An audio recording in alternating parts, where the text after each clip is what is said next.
గణనాథుడు గణనాథుడు శంకరుని కొడుకురో గణనాథుడు శంకరుని కొడుకురో గణనాథుడు గణనాథుడు గంగా గౌరీ బిడ్డరో గణనాథుడు గంగా గౌరీ బిడ్డరో బడా చోటా గణేశుడు మహాభారత్ కా గణేశుడు బడా చోటా గణేశుడు మహాభారత్ కా గణేశుడు బచ్చా గాన్ల దోస్తురో మహాభారత్ కా గణేశుడు బచ్చా గాన్ల దోస్తురో మహాభారత్ కా గణేశుడు లడ్డు లాంటి గణేశుడు మా పెద్ద బొచ్చా గణేశుడు బర్త్డే కే వస్తాడు రో మహాభారత్ కా గణేశుడు బర్త్డే కే వస్తాడు రో మహాభారత్ కా గణేశుడు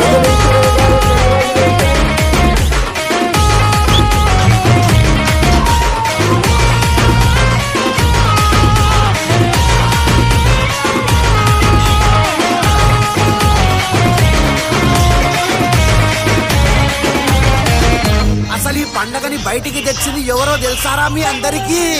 ఏ బాలగంగా ధర్తిలకు తెచ్చిన హిందూ పండుగరో కలిసి మెలిసి ఉండాలనే 11 రోజుల జాతరలో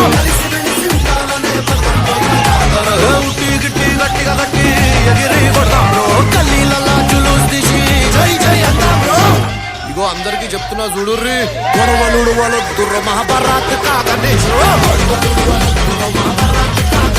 ఎన్ని గూడాలు కలిపి పెడతాం రో మహాభారత్ కా గణేశుడు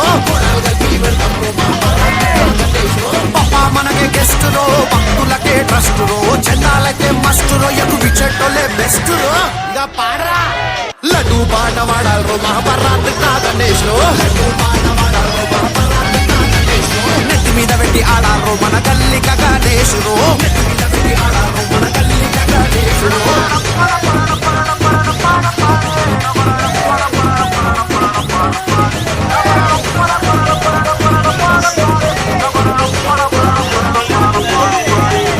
హనుమాన్ జెండా పడదాం రో మహాభారత్ కా గణేశుడు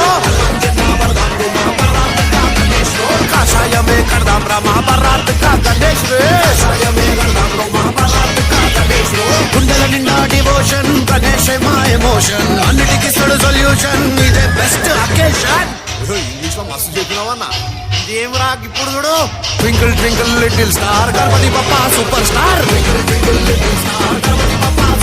అరే లంబోదరుడు లవ్లీ స్టార్ మహాభారత్ కా బడా స్టార్ లంబోదరుడు లవ్లీ స్టార్ మహాభారత్ కా బడా స్టార్.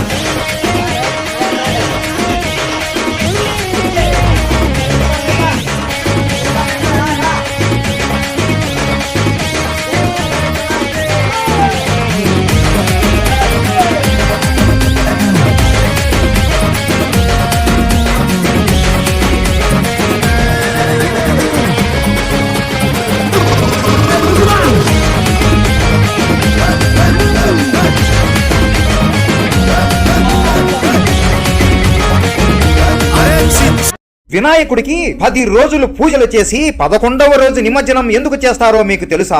వేదవ్యాసుడు మహాభారతం రాయాలి అనుకుని నేను వేగంగా చెబుతుంటే అదే వేగంతో రాసేవారు కూడా కావాలి అని అనుకుంటాడు. బ్రహ్మదేవుడు గణేశుడి సహాయం తీసుకో అని చెబుతాడు. వ్యాసుడు ఎంతో కష్టపడి కైలాసాన్ని ఎక్కి గణేశుడి సహాయం కోరతాడు. గణేశుడు సరే అయితే నేను మీకు మహాభారతం రాయడానికి సహాయం చేస్తాను అని మాట ఇస్తాడు. వేదవ్యాసుడు వినాయకుడికి మహాభారతం చతుర్థి నాడే చెప్పడం మొదలు పెట్టాడు. 10 రోజుల పాటు వ్యాసుడు చెబుతూనే ఉన్నాడు. వినాయకుడు కూడా ఆగకుండా రాస్తూనే ఉన్నాడు. అలా ఆపకుండా అంత గొప్ప ఈ మహాభారతాన్ని రాస్తూనే ఉండడంతో వినాయకుడి శరీరం అంతా వేడిగా మారిపోతుంది. అది గమనించిన వ్యాసుడు కొన్ని క్షణాలు ఆగు వినాయక అని చెప్పి సరస్వతి నదిలోకి దిగి స్నానం చేపిస్తాడు. అలా చేయించడంతో వినాయకుడు చాలా సంతోషించి వేదవ్యాసుడికి అలాగే భూమి మీద ఉన్న ప్రతి మనిషికి కూడా ఒక వనం ఇస్తాడు. ఎవరైతే నాకు 10 రోజులు పూజలు చేసి 11వ రోజు స్నానం చేయిస్తారో వారు జీవితంలో ఎటువంటి సమస్యలతో ఉన్నా నేను వాళ్ళకి తోడుగా నీడలాగా నిలుస్తాను అని వరం ఇస్తాడు. అందుకే ఇప్పుడు ప్రతి సంవత్సరం మన కోసం కైలాసం నుండి వినాయకుడు వచ్చి 10 రోజులు మనతో మన కుటుంబంతో మన ఇంట్లో మన ఊరిలోనే ఉండి మన కష్టాలు అన్ని తెలుసుకుని 11వ రోజు మనం నిమజ్జనం చేశాక ఆ కష్టాలన్నీ ఆయనతో పాటు తీసుకుని కైలాసానికి వెళ్ళిపోతాడు. గణేశుడు అంటే మీకు ఇష్టం ఉంటే గణపతి పప్పా మోరియా అని